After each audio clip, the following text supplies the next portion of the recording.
Guys, ito pala yung summer ng Scotland. Pinatikim lang kami ng sandaling araw. Yung talagang super hot day, I think one time lang yun. And then now, back to rain, cold summer in Scotland indeed. Here at Tesco, I think nakita nyo na to eh. Na-vlog ko na to dati.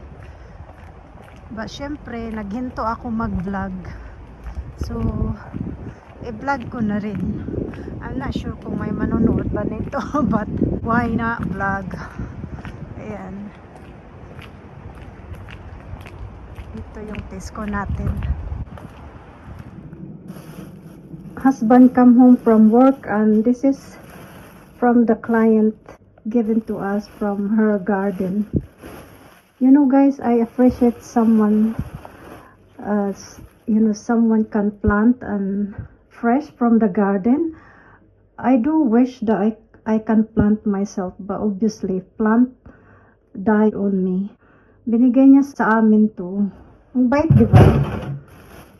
So, meron din tayong tomato. Ano ba tawag dito? Ito guys, anong tawag dito? Pwede ba itong lutuin? Pang sigang? Or pang salad? Hindi ko alam ang tawag dito eh. Nakikita ko to sa ano. Hindi kasi kami pala salad. Pero pag sinigang, yes oo. Kailangan kong hugasan to. Ang dami oh. Tapos sabi niya, kapag gusto ko pa daw, magsabi lang ako, bibigyan niya ako. Ayan. Hugasan natin to. Guys, pwede ba tong pangsigang? Recommend naman oh.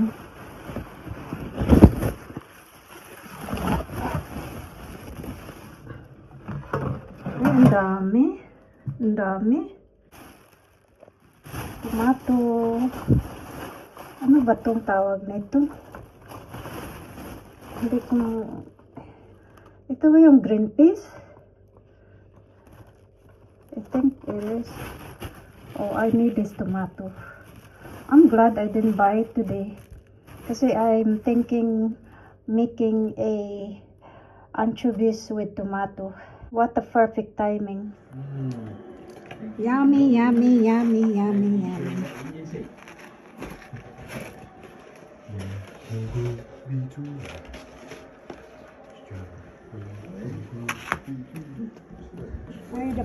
Hezbollah also have said very clearly that it's doing what it regards as its duty in South Lebanon, but it's kept its hostilities there within a certain envelope.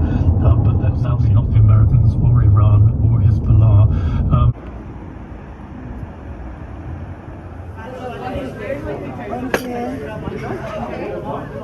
Oh, what is this? Monkey?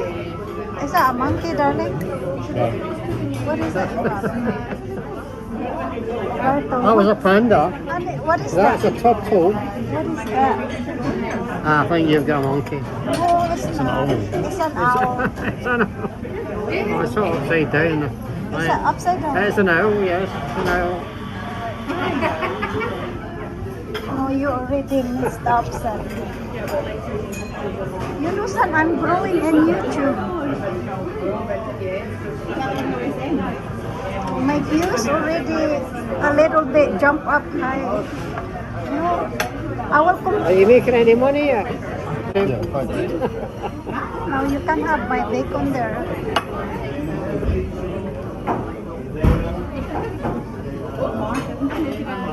You got a message? They're just baking it.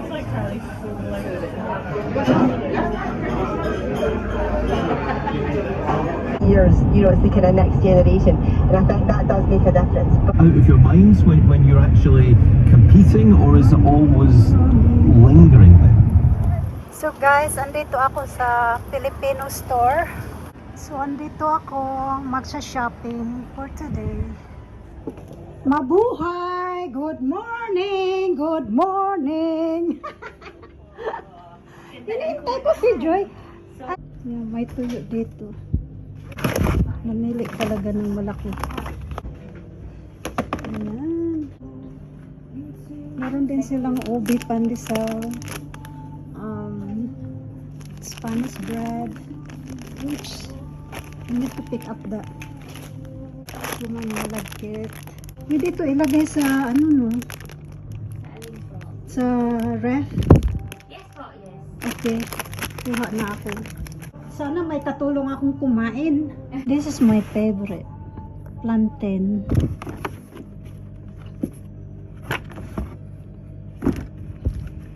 I need to get. Masarap to iprito, day. Yung plantain.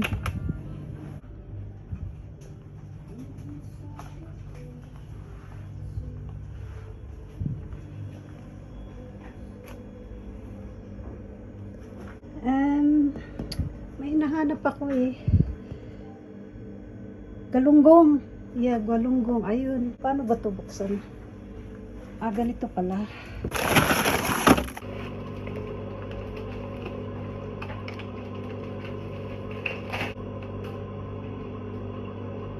Oh, this one.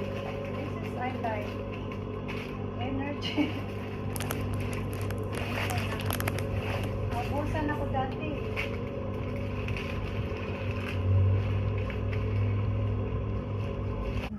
Ocean.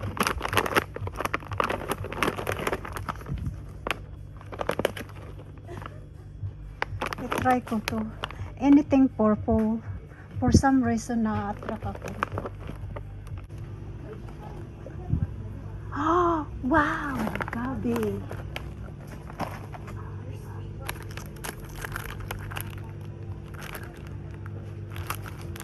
This one, my kids love it. Obi makapuno.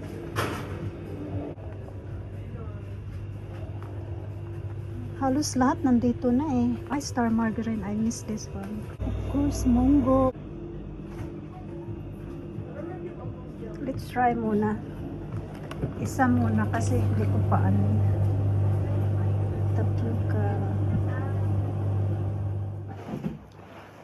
You guys, trust me when I say I try to film probably how many times just to get peace and quiet from my husband. He's really annoyed me. It's Sunday, that's why. So he's not working. I just want to make a whole video what I bought from Philippine store. That's all. Oh my god, he's cutting a grass now. Look.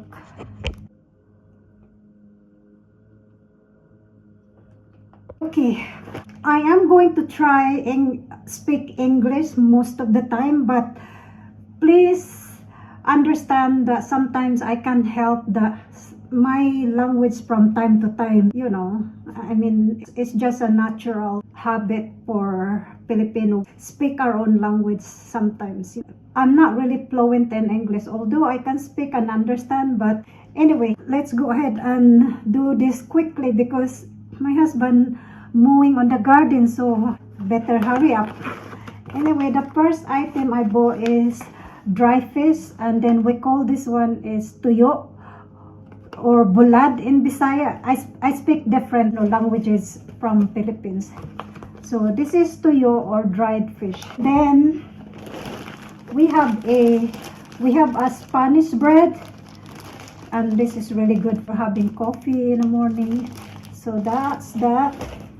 And then we have a plantain banana, which is really good, by the way. I like it, especially sinigang, one of the famous Filipino soup in Philippines. And I have this Energin. I'm sorry guys, I'm filming an iPhone, so everything you see is, you know, like, you know, the other way around, the writing. 2 bundles of this. I'm not quite sure how many 1, 2, 3, 4, 5, 6, 7, 8, 9, 10. So 20 pieces of this. I also bought suman malagkit, which is like a glutinous rice. It's like a sweet dessert, you know. So that's that. Of course, we have the famous Dato Puti, which is, this is vinegar and this is a soy sauce. That's that. So, are we okay so far? Is my English is Englishing?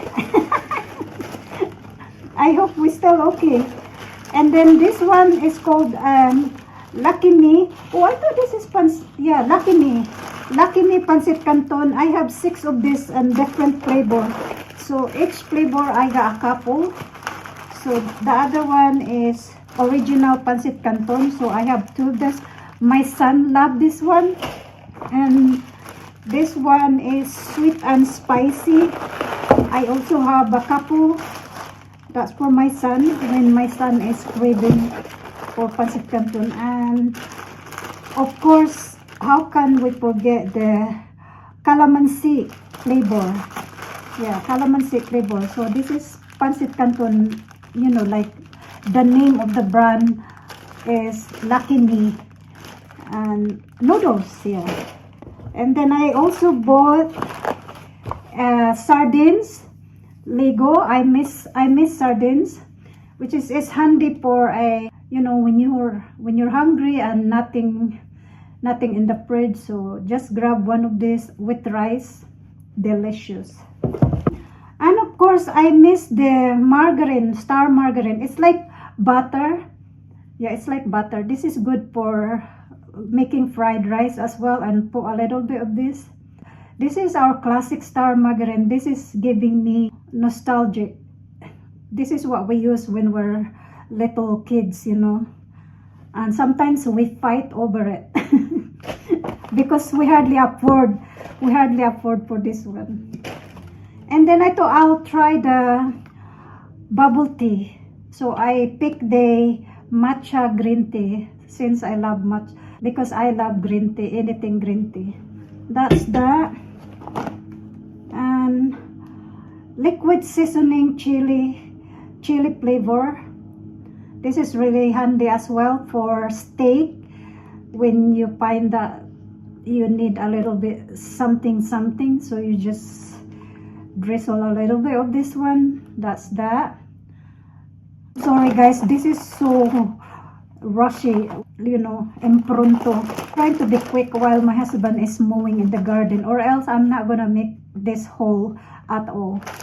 Anyway, and of course mungo beans, which is really good for soup as well. It's handy to stock up in the house. And how can you forget the sinigang sampalok with gabi flavor? Do this one. This would last me for a while because I'm the only one, or sometimes my kids, my daughter and my son love sinigang soup. And then I saw this one. I never seen this one before.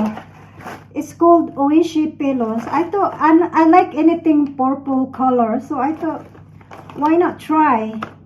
So that's that.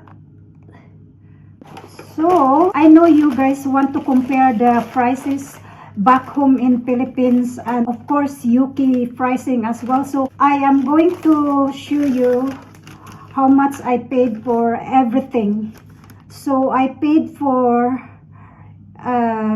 53 and 18 pence pound. Is that correct? Yes. Yeah, that's it. Yeah. If you can screenshot, and that's the pricing.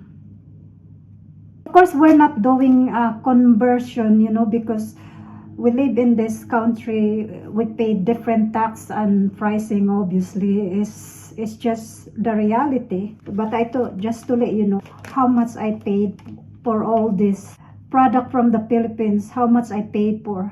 Oh, I forgot the galunggong, the fish. I'll insert the galunggong here. I don't know how this video is gonna turn out, but I hope you guys enjoy, and thank you so much for the new subscriber I have. I see my channel is growing a little bit, which is giving me more motivation to do vlog. I appreciate that. I'm just happy that my channel is growing. I can see the difference. The subscriber count is, you know, we're getting there.